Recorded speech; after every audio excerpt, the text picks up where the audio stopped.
invite His Excellency, Mr. Anurag Srivastava, High Commissioner of India, to speak on the element of mental well-being. I would like to request Allah to facilitate the High Commissioner of India to Mauritius. His Excellency, High Commissioner of India, is a career diplomat who joined the Indian Foreign Service in 1999. He has served as Joint Secretary, Director General in the Ministry of External Affairs, handling India's relations with Nepal and Bhutan.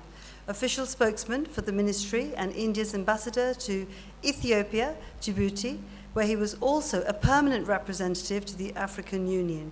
It is a pleasure to be here to mark the World Mental Health Day 2025. And I think eminent speakers have already spoken before me. I'm no subject expert, so I'll be brief. I always believe that one should speak only to the extent of adding value to the subject, which I'll try and do. Essentially, we all know that the World Mental Health Day is a reminder of a simple but powerful truth, and that truth has been expressed in the theme of this conference, which is that mental health is a fundamental part of our overall well-being. And this theme also reminds us that mental health is not the privilege of a few. It is a universal right today. Friends, we have emerged from what was possibly the worst pandemic of the last 100 years. And the COVID-19 pandemic has left us with an experience of pain, of isolation, of uncertainty, of loss for some of us.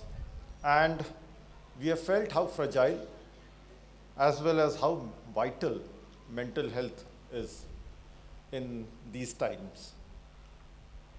Even after this pandemic, we continue to experience the day-to-day challenges of life, whether it is in terms of domestic and workplace stress, whether it is in terms of pressure on the social media, whether it is in terms of the constant rush that we face in the digital world. And our mind is always trying its best to find balance and harmony between all these challenges. So, what I would like to share with you is what has been my country's journey in facing these challenges. Our approach to mental health has been holistic. It combines a rights-based framework with clear policy direction and implementation, and let me expand on this. Our National Mental Health Policy 2014 and the Mental Health Care Act 2017, they enshrine access to mental health as a statutory right. And this is to ensure dignity, inclusion, and access to care for all facing mental health challenges. We have in our country today a free and universal healthcare system which provides health and wellness services to all citizens. It is called the Ayushman Arogya Mandir scheme. And mental health care is mainstreamed in this healthcare service. How do we do this? We do this by expanding services at the primary healthcare level, by offering insurance for mental health conditions, and through a national tele-mental health program, which I'll talk about later. Speakers before me mentioned the element of stigma. And in order to address this, it is important to create awareness, to reduce the stigma and insensitivity. I would say that much work has been done, particularly by celebrities in the country who have come out in the last few years to talk about mental health issues. But if there is one individual who has made mental health conversations mainstreamed in our country, who has ensured that mental health is part of household conversation, it is our Prime Minister, Shri Narendra Modi. Through Mann Ki Baat and other national platforms, our Prime Minister has urged us to embrace both the strength of our traditional medicine systems as well as modern innovation to address mental health care challenges. And talking of modern innovation, we are trying to combine the power of AI, and I understand there has already been an exposition on that. So we are trying to combine the power of AI and digital technology to create mental health solutions which are affordable, accessible, and truly inclusive. The tele-mental health solution which I mentioned is called Telemanas. Now, Telemanas is a 24/7 toll-free helpline which is available in 20 of our languages, and it was launched about 3 years back. It has made mental health care accessible to millions across the country, particularly in rural areas, 2025. Through awareness, action, and compassion, let us build a future together where every mind is cared for, every life is valued, and every community thrives in harmony. Thank you. Please welcome the Honourable Jyoti Jeetan. Mrs. Jeetan is a seasoned leader with extensive experience in global finance and national development. She has held senior roles in investment banks in London, including Merrill Lynch, Bank of America, BNP Paribas, and has served as Deputy Director of EU ACP organisation. Ladies and gentlemen, first of all, it's a privilege and an honor to be given this platform to say a few words on such an important subject, and I really thank Abhyas and the Indira Gandhi Cultural Center for this initiative and for also inviting me and giving me this platform to say a few words on this subject. You all know Deepak Chopra, who has said that the mind is part of the body, and that the mind-body connection is very important, because if the mind is not healthy, then, you know, and if the mind is not at peace, then it invites all sorts of illnesses and problems. And many studies, and we saw a few just now, have shown that the mental health and being, you know, at peace in your mind can help you face a lot of challenges and difficulties and even illnesses. And I have experienced that firsthand. My mother was bedridden and very ill for a very, very, very long time, actually for 15 years. She suffered from severe arthritis and was bedridden for those years. For a long time I was not here, but when I came back in 2016, I used to spend my weekends with her. So I would go, and because she you know, we wanted to keep her entertained, and I would spend my weekends with her, and she would always be, you know, those who suffer from arthritis get a lot of pain. But I never ever saw a sign of pain on my mom's face. She was always glowing with energy and light. And that was because some phase in her life, she joined a group called Brahma Kumaris in Mauritius, and she was doing meditation every day. She became such a powerful meditator that she was able to fight those years and years of pain and being subject to 4 walls on her bed through the power of that meditation.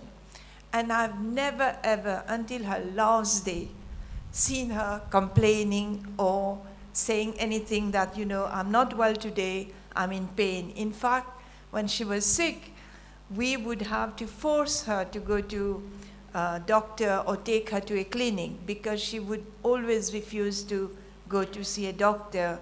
She acknowledged, and it was part of her life to be sick, and she would say, no, this is the way life is, and she wouldn't want to go to see a doctor. So the power of meditation is so incredible that for years, as I said, And I take inspiration, and my whole family takes inspiration from the strength and resilience of my mother, who for so long, just on the strength of meditation, could fight, not physically, because she couldn't fight physically, but at least mentally through meditation. And secondly, I think I would like to celebrate what India has given to the world.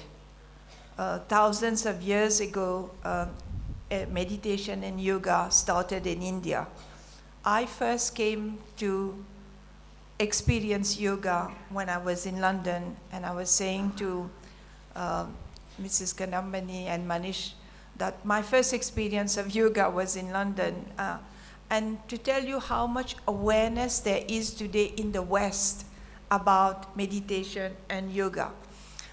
Working in the city, as you know, is very, very stressful world. You are working long hours, dealing with, money, but, with a lot of zeros, you don't even count how many zeros there are. And there were every gym in the banks had yoga classes. And that's where my first experience of yoga came. And perhaps there is not enough of that in Mauritius. And as Mr. President just said, we have to make sure that this becomes part of policy in Mauritius as well. The West has, India has given us yoga and meditation, and the West has adopted that, and it's become so much mainstream today. Mindfulness is now part of the National Health Service prescriptions to be able to do mindfulness. I was also talking about earlier today the schools in the UK. My children are in the UK, and my son has 2 little boys who go to primary school, to a Saint-Sort of a Hindu primary school, which happens to be where they live. And those little boys, they do yoga and meditation every day at school. To tell you that this is a mainstream UK school where they are teaching from very, very young age, from reception age, children to do yoga and meditation. And this is the power of what India has given to the world, and that we really must celebrate together. As we live in a very, very disruptive world, Ambassador Ji spoke about COVID. We're living through all this very technological disruption, very, very tense world with high inflation, cost of living crisis, families having all sorts of issues. And the biggest, perhaps, challenge of all time is the social media and mobile phones and our smartphones that we can't leave aside. How do we navigate in all of this? How do we adapt? How do we collaborate? And how do we succeed as individuals, as communities, and as a nation? And it is very important then that we have the right balance of our minds. So a nation's financial and economic resilience depends on the mental resilience of its citizen. We cannot have people and population who are suffering from anxiety, uncertainty, or burnout, because that weakens productivity, that creates, creativity and innovation. I think Dr. Kumaro, one of the previous speakers, spoke about becoming aware and then accepting. That's people who are in public life, people who are leaders. And His Excellency also spoke about stigma. Just becoming aware, and even as a person, as an individual, accepting that one has a mental health issue is a challenge in itself.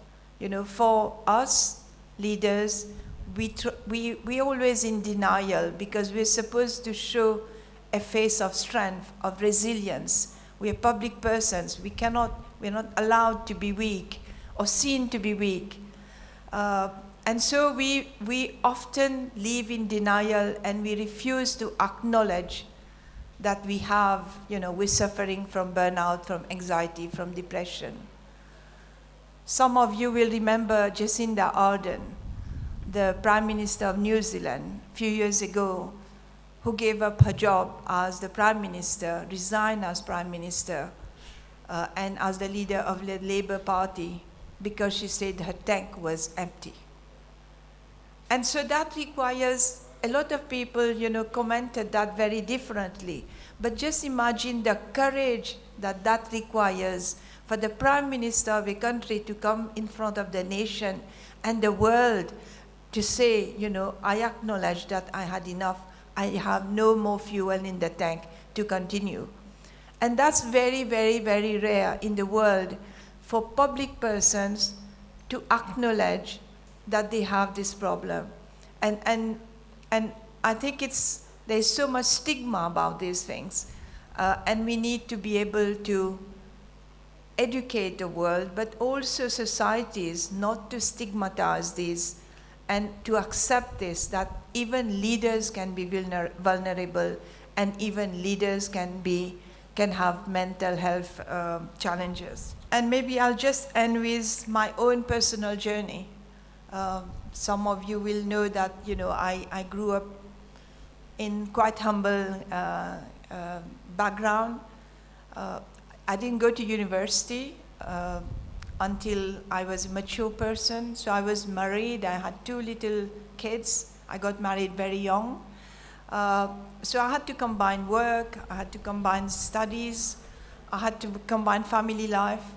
And within all of that, having mental balance and mental strength, you don't even think about it because you say you're a strong person and you have to face all, and you get on with your life every day.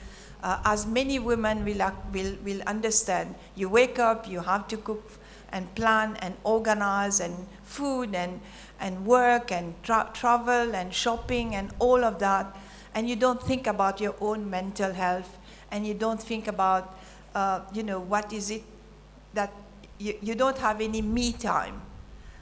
And I have gone through that journey for a very, very, very long time. Today, I value my me time, even if it is for 5 minutes in the morning, my tea with myself, in the quiet, dawn, when I wake up quite early in the morning. So I would really, and I have for a long time said to myself, I'm a strong person. I am not vulnerable, because you have to project that image to your family, to the community, to your employees, and to everyone around you, that you're a strong person. So you try to not look after yourself. You try not to have your own me time. And I think that's very important. And I have myself started doing that, spending some me time, even if it is that 5 minute having tea with yourself every morning.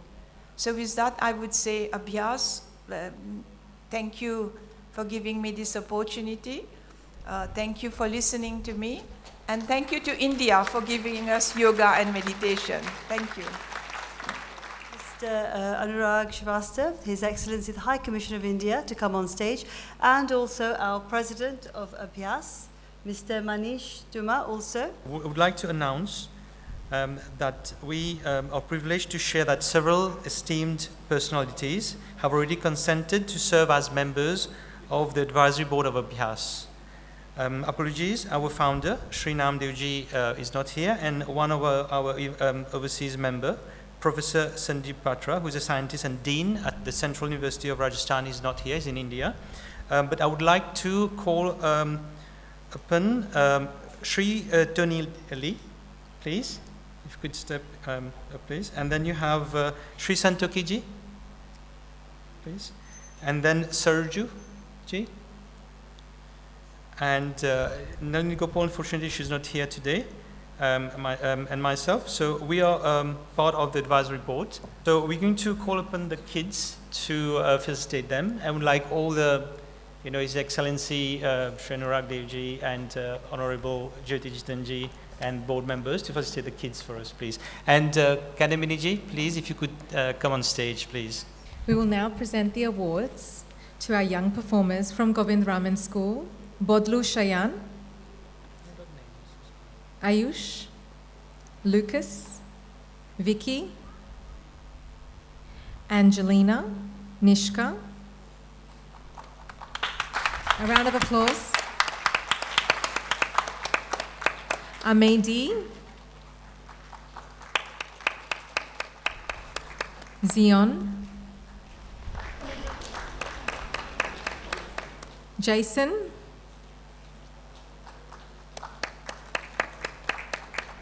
Atharva, and Levish. Then we'll be presenting the awards to our children from Children's Foundation. We have Alevi, Yashi, Usha, Christabella, and Vignesh.